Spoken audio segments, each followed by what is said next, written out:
কেতিয়াবা এনেকুৱা হৈ যায় মানে তৰকাৰী খাবলৈ মন নাযায় একেবাৰে তৰকাৰীবোৰ দেখিলে খং উঠি যায় মাছ মাংস তেনেকুৱা ধৰণৰ একেবাৰে চিম্পলভাৱে খাবলৈ মন যায় বা তেনেকৈ স্পাইচি টাইপৰ কিবা বনাই খাবলৈ মন যায় আৰু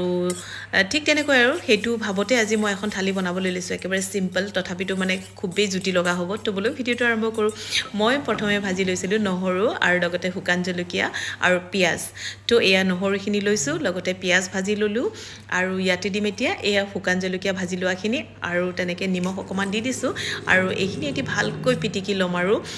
এনেও শুকান জলকীয়া ভাজিলে নহয় স্মেলটো খুবেই সুন্দৰ আহে মানে এনেকুৱা লাগে খাওঁ খাওঁ লাগি যায় হয়নে নহয় কওকচোন তো যিয়ে নহওক নেক্সট মই ভাজি লৈছোঁ আৰু এটা কণী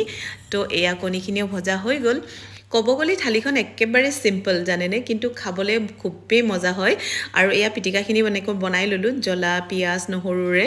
তো তেনেকৈ বনাই মেলি এনেকৈ ৰেডি কৰি ল'লোঁ আৰু এইখিনি লৈ ল'লোঁ এতিয়া আৰু নেক্সট মই আৰু এটা পিটিকা বনাইছিলোঁ এয়া কচুৰ পাত হয় কচুৰ পাতখিনি ভালকৈ বইল কৰি মেলি ভাজি লৈছিলোঁ তাতেও জ্বলা দিছোঁ কিন্তু দেই তো তেনেকৈ জ্বলাৰে ভাজি লৈ মেলি এয়া ৰেডি কৰিলোঁ মোৰ থালিখন আৰু লগতে কেঁচা পিঁয়াজ ল'লোঁ দুটা আৰু নেমু লগতে এয়া কণী তো এনেকৈ এতিয়া খাম সঁচাকৈ কৈছোঁ যেতিয়া নহয় গাটো বেয়া লাগি থাকে বা জ্বৰ এনেকুৱা ফিল হয় খাবলৈ খুবেই ৰুচি নাথাকে তেতিয়া এনেকৈ বনাই খাবচোন খুব সুন্দৰকৈ খাব পাৰিব ভাত এসাঁজ